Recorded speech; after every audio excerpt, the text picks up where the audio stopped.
Good day everyone. Today I am going to present about the data encapsulation and decapsulation in OSI model. Okay, what is encapsulation? Okay, encapsulation is the process used in networking to organize and prepare data for transmissions by clearly marking where each unit of data begins and ends. Okay, in this process, a packet is formed with three main parts: the header at the beginning, which contains important control information; the payload in the middle, which carries the actual data; and the trailer at the end, which helps ensure the data is properly delivered. Okay, as data moves through the layers of the OSI or TCP/IP model, each layer adds its own specific information to the packet, making communications between devices more structured, reliable, and efficient. Okay, so this diagram shows how a data packet is structured during transmission. Okay, highlighting its three main parts: the header, the data, and the trailer. Okay, the header is located at the beginning and contains important information that identifies where the packet starts and what type of data it carries. Okay, helping devices understand how to process it. The middle part is the actual data. Okay, also known as the payload, which is the information being sent. And finally, the trailer is found at the end of the packet and marks where the packet finishes, often including error checking details to ensure the data arrives correctly. Okay? Together, these components help make data communication organized, accurate, and reliable. Okay? And next, let's move on to a decapsulation. Okay, so what is decapsulation? Okay, decapsulation is the reverse process of encapsulation. Okay, where the added information is gradually removed as data is received. When a packet arrives at the destination device, it travels upward through the layers from a physical layer up to the application layer, and at each step, the corresponding header and trailer added during transmissions are stripped away. Okay? This process allows the system to retrieve the original data or message that was sent, ensuring that the information is properly understood and used by the receiving application. Okay? So next, so these are the diagram or the difference between encapsulations versus decapsulation. Okay, so think of encapsulations and decapsulations like sending and receiving a package through a delivery system. Okay, when data is sent, or let's just say this is an encapsulation, it starts at the application layer as simple information. Okay, as it moves down each layer of the OSI or TCP/IP model, every layer adds its own label or information called headers. Okay, and sometimes trailers. Okay, at the transport layer, the data becomes a segment with TCP or UDP info like port numbers. Okay, at the network layer, it becomes a packet with IP addresses, and at the data link layer, it becomes a frame with MAC addresses and error checking trailer. Okay, and last, at the physical layer, it is converted into bits, zeros and ones, and transmitted over the network.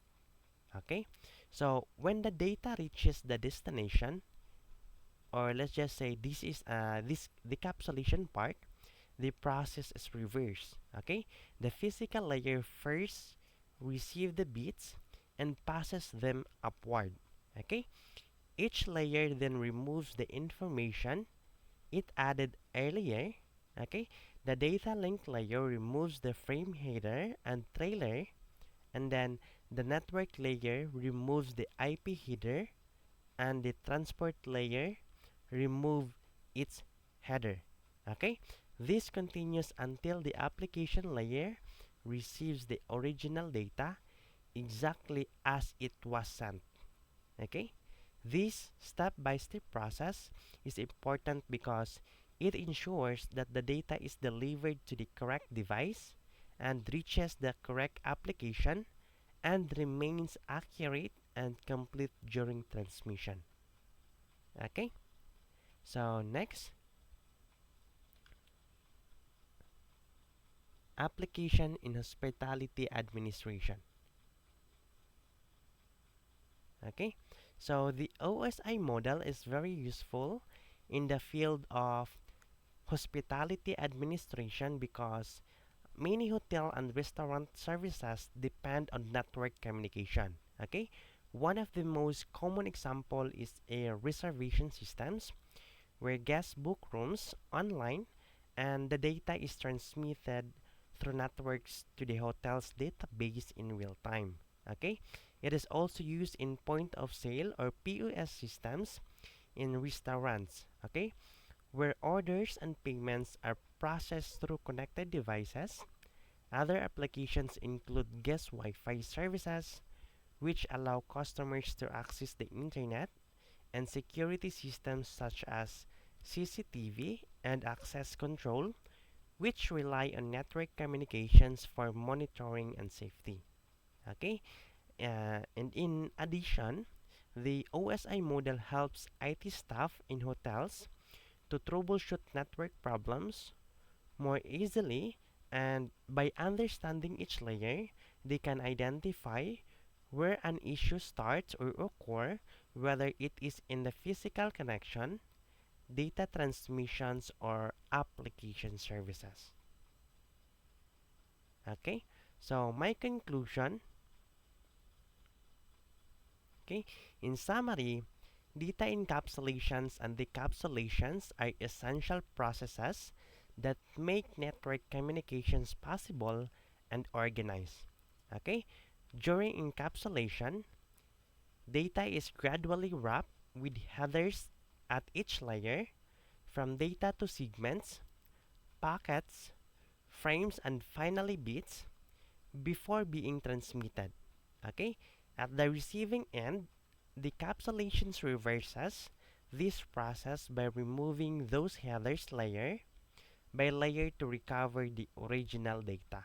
Okay, this structure approach allows each layer of the OSI model to perform its specific role independently and ensuring accurate routing, delivery, and interpretations of data across different networks. Okay, and my recommendations with this topic, to better understand and apply this concept, it is important to memorize the protocol data unit or PDU names like data, segment, packet, frame, and bits, so you can easily track how data changes across layers. Okay, you can also use tools like Wireshark to observe real-time encapsulations and decapsulations and network traffic, and additionally, aligning security measures with specific layers, such as using access control, lease at the network layer and firewall at the transport layer, helps strengthen protection. Okay, checking MTU settings can prevent fragmentations issues caused by added headers. Okay, while troubleshooting should be done layer by layer to quickly identify problems. Lastly, always test both sending and receiving processes, since encapsulations and decapsulations can fail independently. Okay, and these are all my references, and that concludes my presentations. Thank you for your time and attention. Again, Thank you so much for watching my presentation.